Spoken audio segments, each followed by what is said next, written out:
ओम। देश जो बचाना चाहे बेटियां बचाओ तुम, बेटियां बची तो देश स्वयं बच जाएगा। मुड़ी जिस ओर उस ओर फैलेगा प्रकाश, भेड़ियों घमंडियों का मद लच जाएगा, भेड़ियों घमंडियों का मद लच जाएगा। अब लाना समझो ये सब ला बनेगी जब, अब लाना समझो ये सब ला बनेगी जब, सत्य कहता हूं पूरा विश्व नच जाएगा।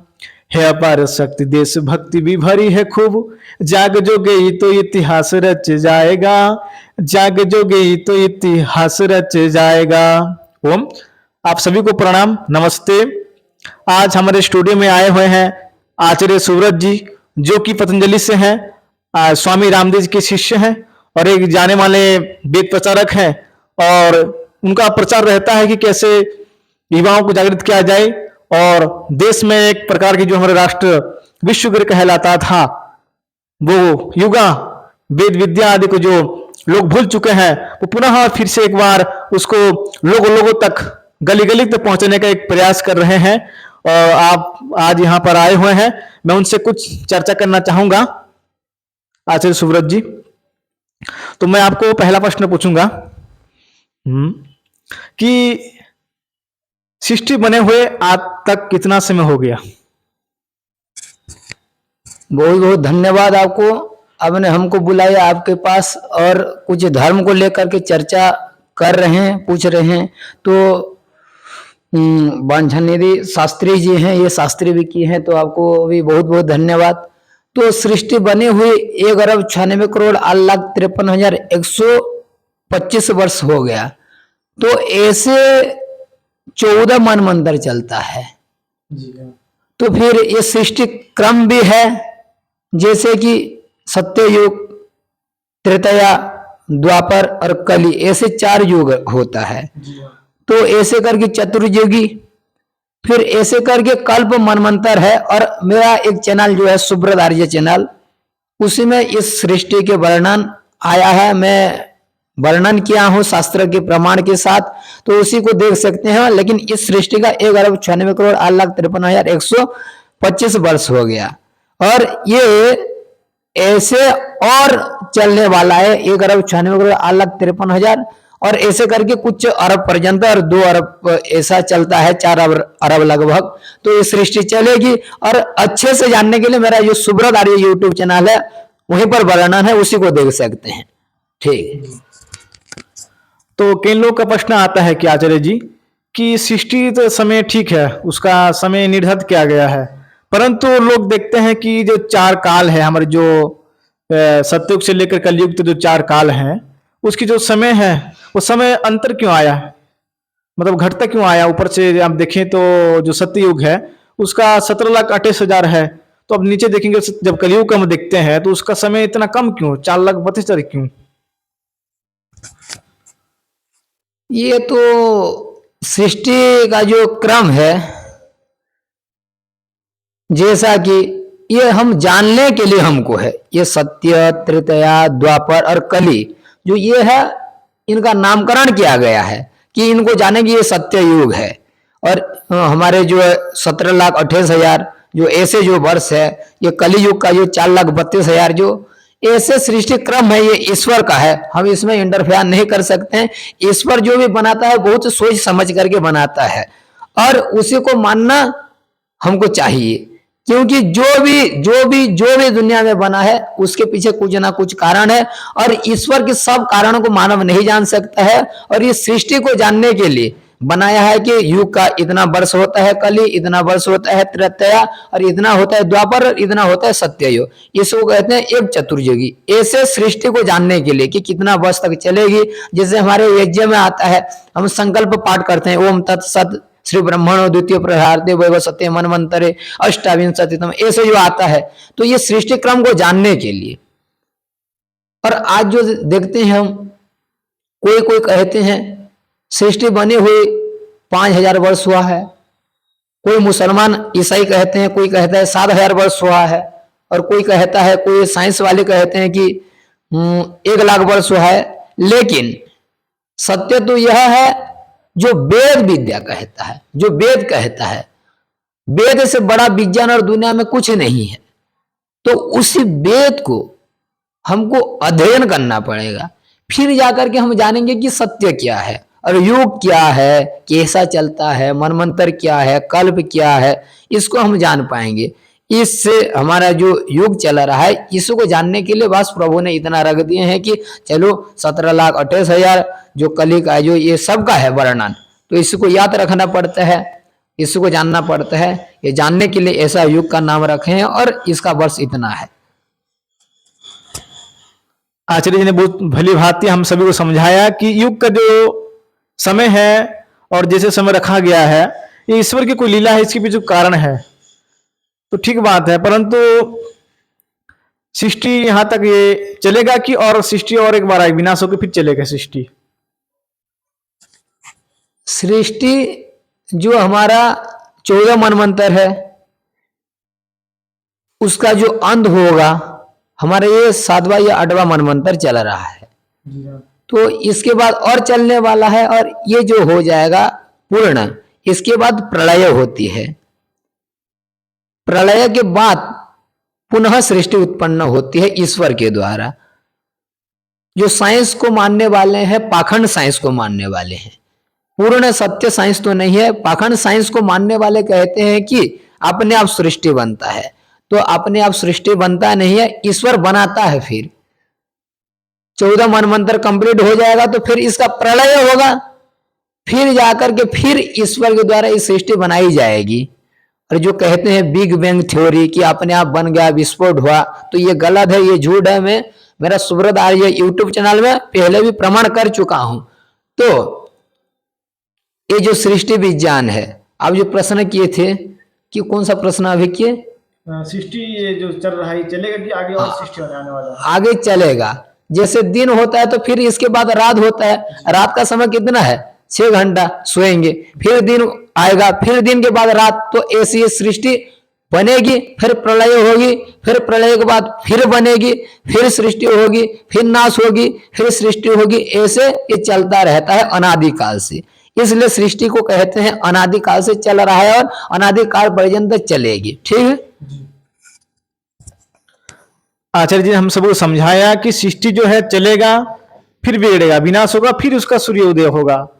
तो मेरा प्रश्न ही है, आप कहे अभी आपने बतलाया कि सृष्टि को करता धरता ईश्वर है, तो कई लोग का प्रश्न आता है जी, मेरा भी ऐसे मतलब प्रश्न उठता है मेरे मन से, दिल से जो है कि ऐसे में सांख्य दर्शन पढ़ा था जहां पर एक सूत्र का लिखे हैं कि जो एक पहले सबसे पहले एक व्यसन अग्नि हुए जो कि सृष्टि को बनाए हैं, और वो ना देवता है ना कोई अग्नि, सामान्य अग्नि है, वो पहले से आदि सृष्टि के अग्नि है, व्यसन अग्नि। सूत्र भी कहता है कि ना तो देवता अग्नि अहम। तो ये इसका अर्थ यही है कि ना मैं देवता हूं ना कोई सामान्य अग्नि हूं, मैं आदि सृष्टि में वैष्णव अग्नि हूं जिसने मैं सृष्टि को बनाया है, सृष्टि को एक ऊर्जा देता हूं। तो आप बताइए कि ईश्वर बनाया कि ये वैष्णव अग्नि ने सृष्टि को बनाया? जैसे ऋग्वेद का प्रथम मंत्र जो है, ओम अग्निमीड़े पुरोहितम यज्ञस्यम देव मृत्ययम होतारम रत्नधातम, वहीं पर अग्नि बोल के ईश्वर को, परमात्मा को संबोधित किया गया है। वैसे ये जो अग्नि है ये ईश्वर है, ईश्वर को वहीं पर अग्नि कहा गया है। ईश्वर ये अग्नि से बना ऐसा नहीं, तो ईश्वर को अग्नि कहा गया और ईश्वर के द्वारा ये सब सारी सृष्टि बनी है। तो इसका शॉर्टकट से इतना ही उत्तर है, तो ईश्वर है। ठीक। आचार्य जी बहुत भली भांति हमको समझाए, परंतु कई लोग का नास्तिकों का प्रश्न उठता है। मैं आपसे पूछना चाहूंगा आपसे कि नास्तिक क्या है और आस्तिक क्या है? अब हमारे दर्शकों को समझाएंगे आचार्य जी। तो जो वेद को नहीं मानता है उसको कहते हैं हम नास्तिक, और जो वेद को मानता है उसको कहते हैं हम आस्तिक। जैसे वेद में बताया गया है कि ईश्वर है, और जो मूर्ख लोग होते हैं, जो अज्ञानी व्यक्ति होते हैं, जो अनाड़ी व्यक्ति होते हैं, वो हट करते हैं कि ईश्वर तो नहीं है। वेद क्या बता रहा है? ईश्वर है। और ये लोग बताते हैं ईश्वर नहीं है, तो वेद के विपरीत गए तो इनको कहा जाएगा नास्तिक। जो कि धर्म ईश्वर के साथ कुछ संपर्क रखते नहीं है और मानते नहीं है, इनको कहते हैं नास्तिक।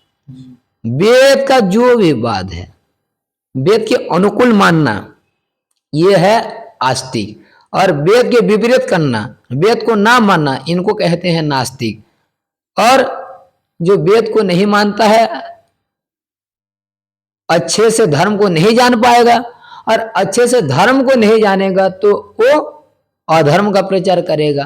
क्योंकि आज जो कथावाचक भी हैं, आज जो बहुत सारे लोग प्रवचन भी कर रहे हैं, वेद को पढ़े नहीं है, व्याकरण पढ़े नहीं है, दर्शन उपनिषद का अध्ययन नहीं किए हैं और कर रहे हैं, उनको अच्छे से धर्म का पता नहीं है, तो हमको क्या बताएंगे धर्म का। तो इसलिए वेद को जानना चाहिए और वेद को मानना चाहिए। जो वेद को मानता है उसको कहते हैं हम आस्तिक, और जो वेद को नहीं मानता है, वेद निंदुकाः नास्तिक, वेद का जो निंदा करता है उसको कहते हैं नास्तिक। और आजकल कुछ भागवत कथाकार भी हैं कि कहते हैं कि वेद से भी पहले भागवत है, बोलते हैं। तो ये शुद्ध पाखंड है, ये गलत है, ये झूठ है। अनादिकाल से वेद है, ईश्वरीय वाणी वेद है, वेद को ही धर्म ग्रंथ मानना चाहिए।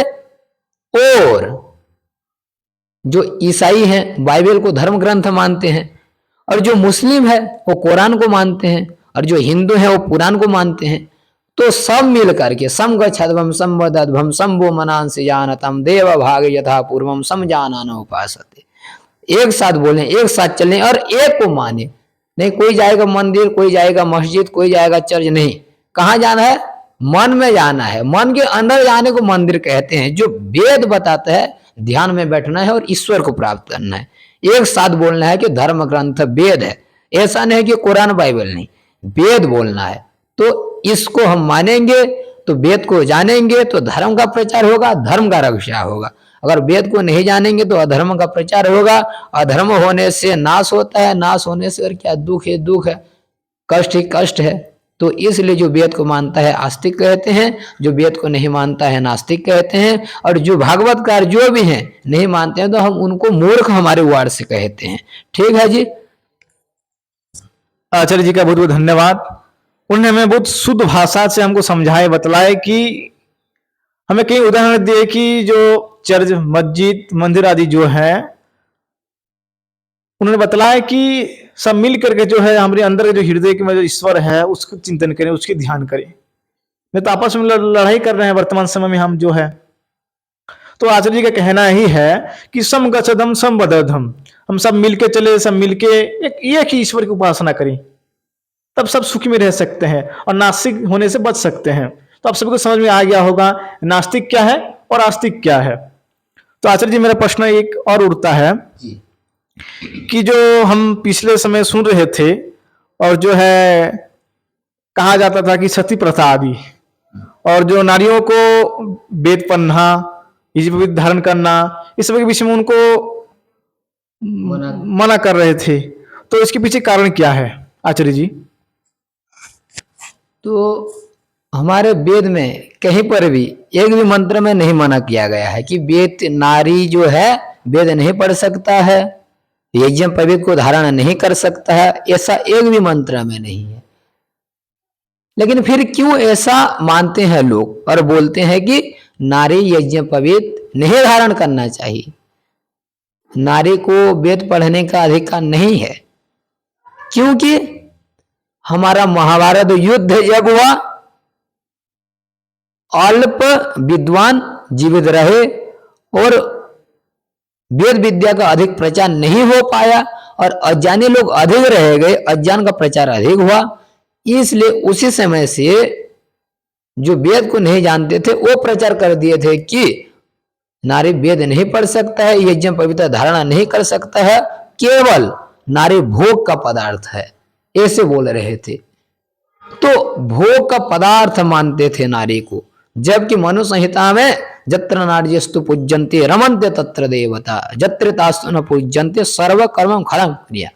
तो जहां नारी का पूजा होता है वहीं पर देवता वास करते हैं, लेकिन जो मूर्ख लोग होते हैं वो वेद पढ़ने का अधिकार नहीं है नारी को बोलते हैं। माता निर्मातृ भवती, माता वो निर्माण करता है संसार का। संसार का मतलब क्या है? संसार को जो प्रभु ने निर्माण किया है, जो दिया है संतान, उसी को माता ही करता है। भगवान कृष्ण, भगवान राम, गौतम, कणाद, जैमिनी, पतंजलि सबको अपने माता पिता ही पहले जन्म दे करके संस्कार दिए हैं। इसलिए माँ का महत्वपूर्ण भूमिका होता है। इसलिए नारी को वेद पढ़ने का पूर्ण अधिकार है। जब नारी वेद नहीं पढ़ेगा तो समाज नष्ट भ्रष्ट हो जाएगा।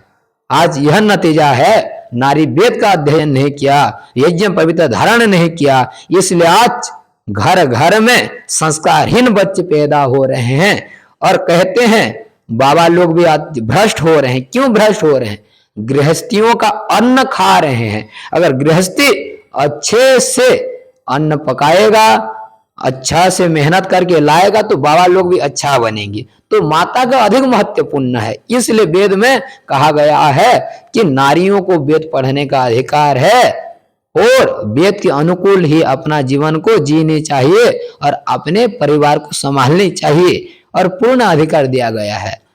और ये जो बहुत सारे हमारे भारतवर्ष में आए विदेशी लोग शासन करने के लिए, तो मिलावट भी बहुत हुआ है हमारे शास्त्र में। हमारे हिंदू भाइयों को भी ये समझना चाहिए और जानना चाहिए। जो मिलावट शास्त्र है उसी को छोड़ देना चाहिए और जो वैदिक शास्त्र है उसी का अध्ययन करना चाहिए। वैदिक शास्त्र का अध्ययन करेंगे तो हमको यह सब पता चलता है कि क्या सत्य है और क्या झूठ है, असत्य है। तो पूर्ण अधिकार है नारी को वेद पढ़ने का और यज्ञ पवित्र धारण करने का। और जैसे पहले जो दाग लगाते थे मुंह में, हाथ में, कान में, काला काला जो लगाते थे, काटते थे, वो इसलिए काटते थे कि जो माँ बहनों के साथ अन्य अत्याचार हो रहा था, जो ब्रिटिशर्स और बाकी जो थे, असुंदर दिखेंगे तो कोई करेगा नहीं, इसलिए मुंह में भी काटते थे, हाथ पैर में भी काटते थे। लेकिन आज कुछ लोग इसको परंपरा मानते हैं। कुछ काल समय को देख करके कुछ विधि विधान बनती है, उसी समय को देख करके, तो उसी समय ऐसा अन्य अत्याचार चल रहा था इसलिए लोग काटते थे। लेकिन आज कुछ मूर्ख लोग होते हैं वो भी काटते हैं कि ये मरने के बाद जब दूध लेके जाएगा तो वहीं पर देखिएगा हाँ इसका चिन्ह है भाई, इसको तो छोड़ेंगे, हम नहीं कुछ करेंगे। ये मूर्खता है।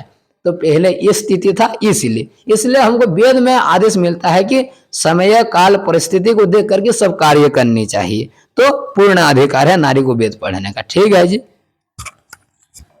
आचार्य जी फिर एक बार हम सभी को बहुत भली भांति और बहुत सुंदर तरीके से हम सबको समझाए कि नारियों को भी वेद पढ़ने की, ये जब धारण करने की उनको अधिकार है।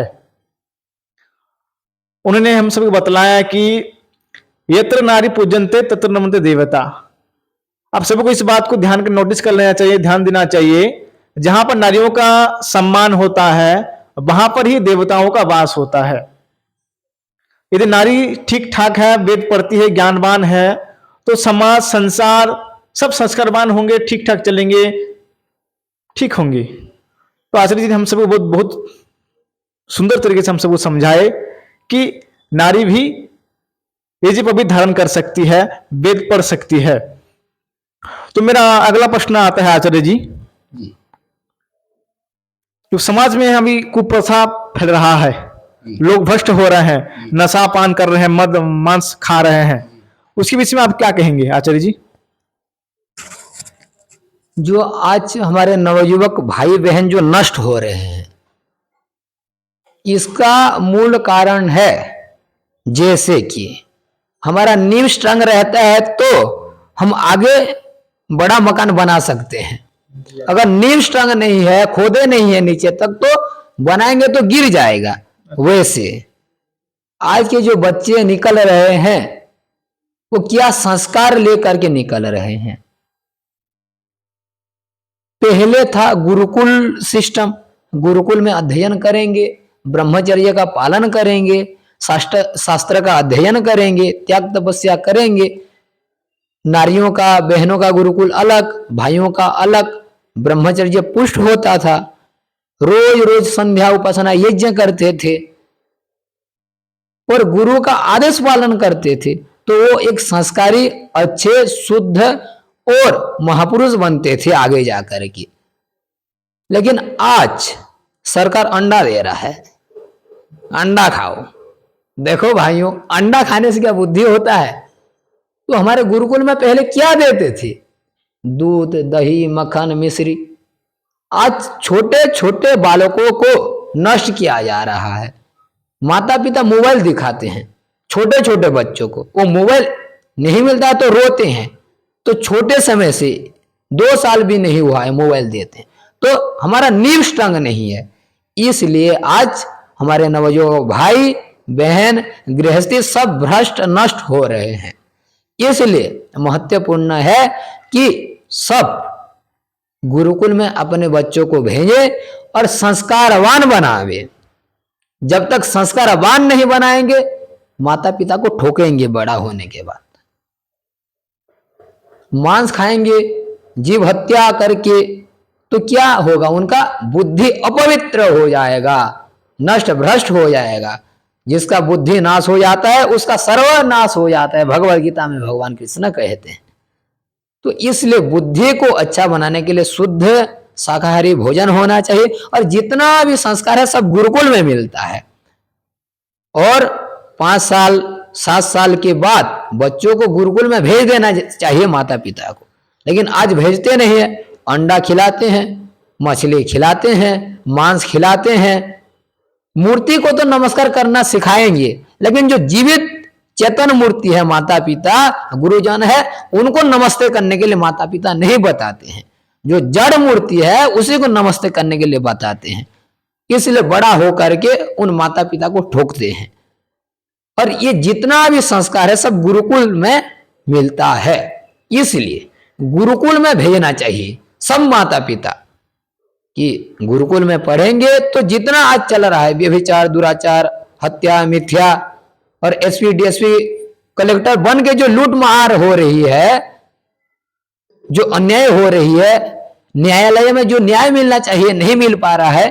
क्यों? क्योंकि उनका नींव स्ट्रांग नहीं है, धार्मिक आध्यात्मिक ज्ञान नहीं मिला है उनको।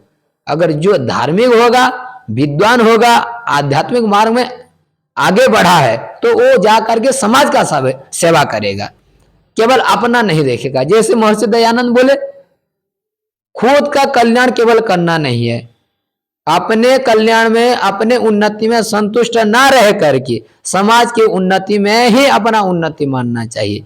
तो जो आध्यात्मिक प्रिय बनेगा, संस्कारी बनेगा, फिर आगे एसपी डीएसपी बनेगा तो पैसा खा करके गलत काम नहीं करेगा। वो धर्म के साथ, धर्म को लेकर के चलेगा और धर्म के विपरीत कार्य नहीं करेगा। इसलिए मूल्य हमारा बहुत है। गुरुकुल में पढ़ाने से बहुत लाभ मिलता है, गुरुकुल में पढ़ाना चाहिए। गुरुकुल में पढ़ाने से अच्छा संस्कार शिक्षा होगा तो समाज भी अच्छा रहेगा, कोई नष्ट भ्रष्ट नहीं होंगे और जीवन अच्छा सुखमय, शांतिमय, आनंदमय बनेगा। इसके विषय में बात करेंगे तो घंटों तो होगा, लेकिन फिर कभी बात करेंगे और दूसरा कुछ प्रश्न को लेंगे। आचार्य जी बहुत बहुत धन्यवाद आपका। आपने हमें रास्ता चल लेकर के हमें गांव की मंदिर तक पहुंचा दिया। आपने बतलाया अभी कि जो संस्कारवान संस्कारहीन हो रहे हैं वर्तमान समय में, जो भ्रष्टाचार फैल रहा है समाज में, किस लिए फैल रहा है आपको पता चल गया होगा। आचार्य जी ने बहुत सुंदर भाव से हम सभी को समझाया कि नींव स्ट्रांग नहीं है, यानी परिवार ही संस्कारवान नहीं है। तो संस्कारवान कैसे बना सकते हैं हम संतानों को? तो हम गुरुकुल में भेजने से हमारे संतान संस्कारवान बन सकते हैं। और आप सभी को आग्रह में करता हूं कि आप सभी जो है अपनी अपनी आसपास में जितने भी गुरुकुल आदि हैं, अपने अपने बच्चों को वहां भेजने का कृपया कष्ट करें। नहीं तो संसार जिस ओर जा रहा है एक दिन समाज को ले डूबेगा। तो आप सभी से यही निवेदन है कि अपनी अपनी संतानों को गुरुकुल में भेजने का कृपा करें, कष्ट करें। और मेरा अभी एक अंतिम प्रश्न आचार्य जी, उसके बाद सभा को आज की कार्यक्रम को यहाँ विराम दे देंगे। तो मेरे अंतिम प्रश्न है आचार्य जी कि व्यक्ति सचमुच मोक्ष प्राप्त कर सकता है या ये ढोंग है? आचार्य जी मोक्ष प्राप्त कर सकता है बिल्कुल ढोंग नहीं है, क्योंकि हम वेद को मानने वाले हैं। वेद कहता है कि मोक्ष प्राप्त कर सकता है। मोक्ष का मतलब, मुक्ति का मतलब है 100% परम आनंद को प्राप्त करना और 100% दुखों से छूटना। इसको कहते हैं मोक्ष, मुक्ति, ईश्वर प्राप्ति, भगवत प्राप्ति, कुछ भी कह सकते हैं। तो ये मिलता है, ये वेद शास्त्र में वर्णन आया है। हमारा उद्देश्य मोक्ष प्राप्ति, इसलिए ढोंग नहीं है। और जो मूर्ख लोग, अज्ञानी लोग होते हैं, नास्तिक लोग होते हैं, वो कहते हैं कुछ ईश्वर विश्वर नहीं होता है, मोक्ष फोक्ष कुछ नहीं होता है, तो ये है गलत, ये है झूठ है। क्यों? क्योंकि शास्त्र बताया है हमको, वेद, क्योंकि परम प्रमाण वेद है, तो वेद बोलता है तो हमको आंखें बंद करके मानना चाहिए कि मोक्ष है। लेकिन प्रमाण तो दिया है वेद में कि मोक्ष होता है। मोक्ष का मतलब सुख पाना 100%। हमको देखने को आता है कि संसार में 100% सुख मिलता नहीं है किसी को भी, जितना भी बड़ा संत हो, 100% सुख किसी को मिलता नहीं है, और कुछ ना कुछ दुख सभी को मिलता है। और इस 100% परम आनंद को प्राप्त करने के लिए मोक्ष में जाना होगा। जैसे कि परिणाम ताप संस्कार दुख गुण वृत्ति विरोधाय दुखम एवं सर्वम विवेकिनः योग दर्शन, और सांख्य दर्शन का प्रथम सूत्र अथ त्रिविध दुख अत्यंत निवृत्ति अत्यंत पुरुषार्थ, ये 3 दुख है। और योग दर्शन के अनुसार जो 4 परिणाम ताप संस्कार गुण वृत्ति विरोध, ये जो दुख है, जीवित लोग इस दुखों से पूर्णतः नहीं बच सकते हैं, इसलिए मोक्ष मिलता है। लेकिन ऐसा नहीं है कि जीवन जीते हुए मोक्ष नहीं होता, ऐसा भी नहीं है। जीवन न मुक्ति, जीवन होता हुआ भी हमारा, हम पहले मोक्ष प्राप्त करते हैं जीवित अवस्था में, फिर जाकर के पूर्ण मोक्ष को प्राप्त करते हैं। जैसे वेदांत दर्शन में आता है, कोई एक चक्का को घुमा देगा तो छोड़ देने के बाद भी घूमता रहता है, वैसे पंचक्लेश नष्ट होने के बाद भी कुछ सालों तो रहते हैं, फिर मृत्यु के बाद उनको पूर्ण मोक्ष प्राप्त होता है। ये ढोंग नहीं है, ये सत्य है। ठीक है जी। आचार्य जी हमें बहुत अच्छी तरीके से समझाए कि वास्तव में मोक्ष है और मोक्ष प्राप्त किया जा सकता है। तो आप सभी से निवेदन नहीं है, आचार्य जी का एक चैनल भी है, सुब्रत आर्य के नाम से है, आचार्य जी का एक चैनल है। आप सभी वहां जाकर भी उनका मार्गदर्शन ले सकते हैं, उनसे कुछ सीख सकते हैं और आगे जाकर के समाज के लिए कुछ काम कर सकते हैं। तो आज का कार्यक्रम यहां हम समाप्त करते हैं। इतम शांति। धन्यवाद।